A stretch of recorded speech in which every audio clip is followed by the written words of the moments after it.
From around the block and around the world, The Warren Pierce Show, 760 WJR.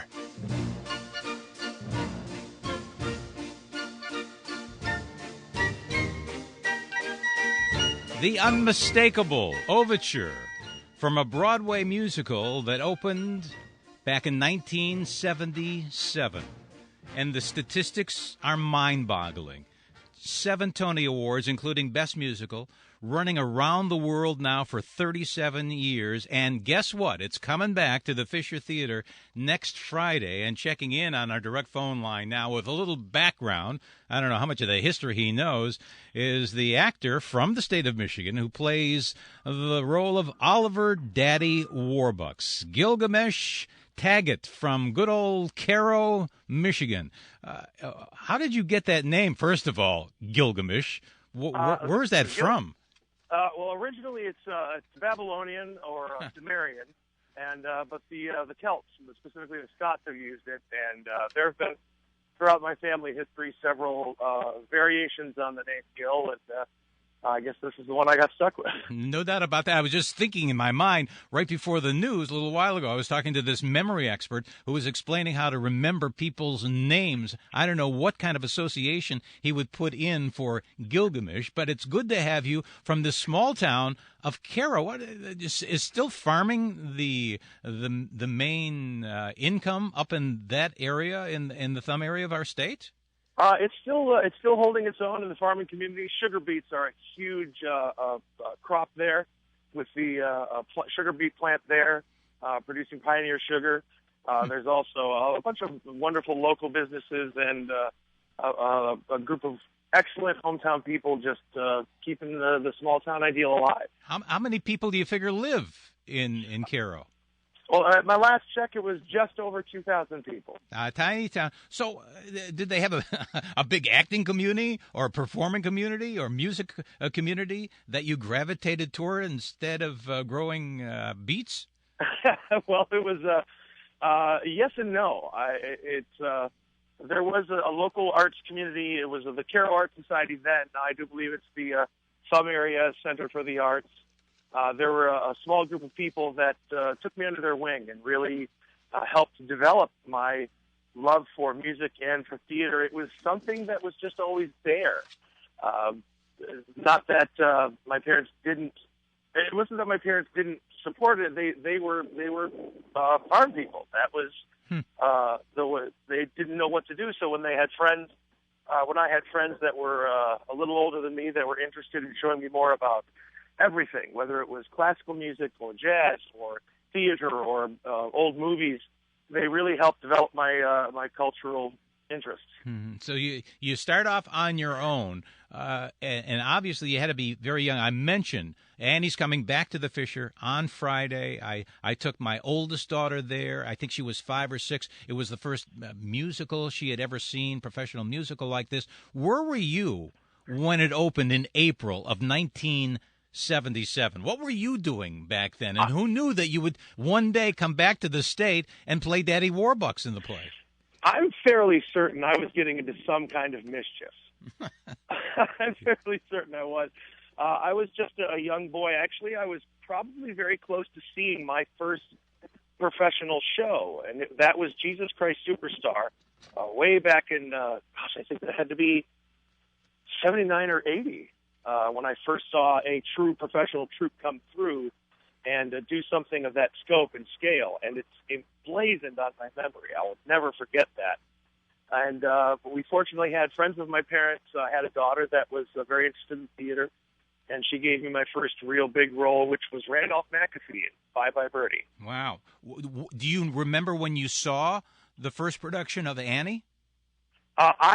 Ironically, I've never seen it. You're kidding. You never got down here to the Fisher? Joey Niederlander, I would think if you look back at his favorite musicals or favorite plays or favorite productions downstairs at the Fisher Theater, he would say it would have been and is Annie.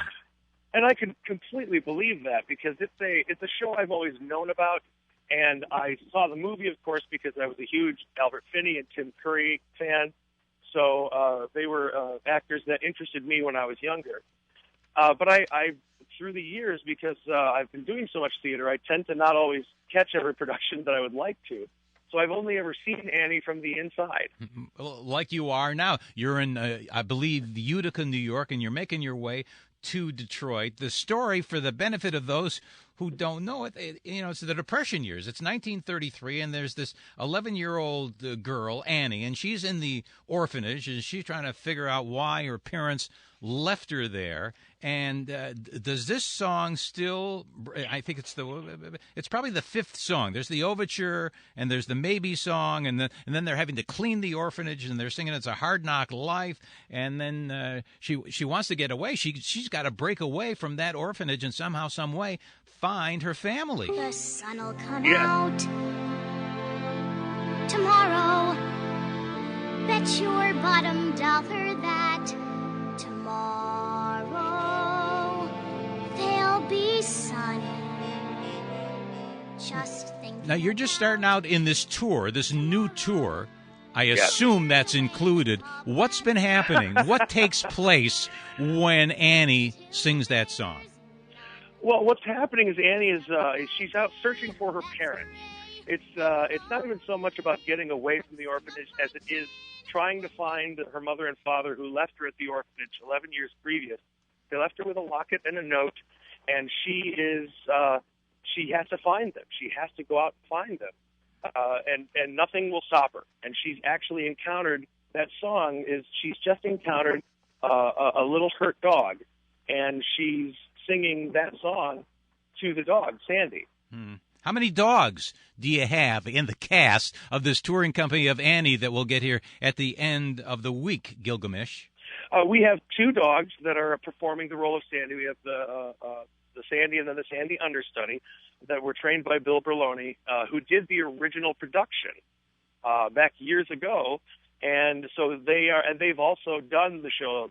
Sonny, our primary Sandy, has done the show before, and they are just as talented as anybody else in this cast. And, of course, you play the millionaire, this Oliver...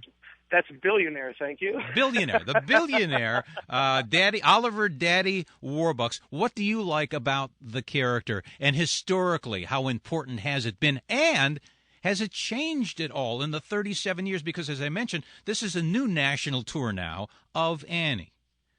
Yes, he's a very interesting character because he's a man who, like Annie herself, was brought up in a very poor neighborhood and lost his parents and decided that he was not going to suffer. So he went out and made his fortune and thinks he has everything. And as far as he is concerned, he has everything he'll ever need. But then he encounters this little girl with a can-do attitude, with all this spunk and fire that gets past his armor, gets past his awareness of what he needs, and he discovers, wow, I don't have everything I need. And it took this child to show him that. And the character has changed, nothing major that would disappoint fans of the classic. But do you still sing? I think your first song in the first act is "You Won't Be an Orphan for Long." Is that still in this new touring company? Absolutely. "You Won't Be an Orphan for Long" is still there. It's a wonderful turn in the show where it really does give you the first glimpse of Warbucks's his armor fading, or his the love of this young girl and her attitude and her positivity really permeating him. Yeah, and he has, being a billionaire, he has this ability to call up anyone he wants, including the director of the FBI, to try and somehow, some way, track down Annie's parents. Wait, Warbucks, wait. I want 50 of your best G-men. A day, a week, for however long it takes. Put them on vacation and I'll pay all costs. Fine. When can I have them? Tomorrow morning. And Jay, I want Elliot Ness. Well, just take him off the Capone case. Hip, hip. Hooray! Tomorrow morning it begins. The rhythm and that's fun to do too. I would assume that particular song. And isn't that the first one your character sings in the musical? No, there is a number that has become dear to my heart that I sing earlier in Act 1, and that's right after I meet Annie, I take her out to show her the city. and the number is called NYC, and it's just a great big love letter to the Big Apple. What were the lyrics to that one, Gil? Oh, well, it's fantastic. It's a simple, just NYC. What is it about you? You're big, you're loud, you're tough. It's all these wonderful describing the city and how.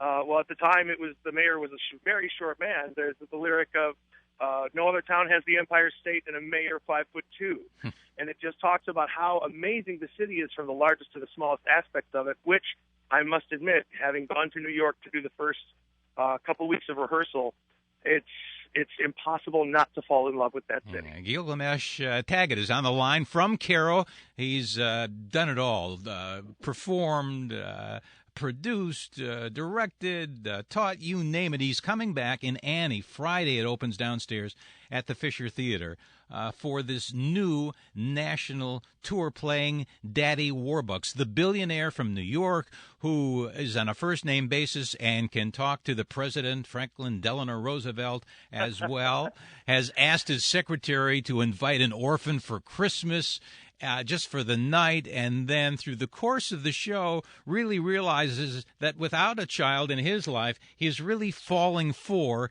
this young Annie girl. I don't need anything but you. You've wrapped me around that cute little finger. You've made life a All right, that's Gilgamesh. That's still in the new touring company as well, that song that you sing? Oh, yes, it very much is, and it's a delight to perform with this cast.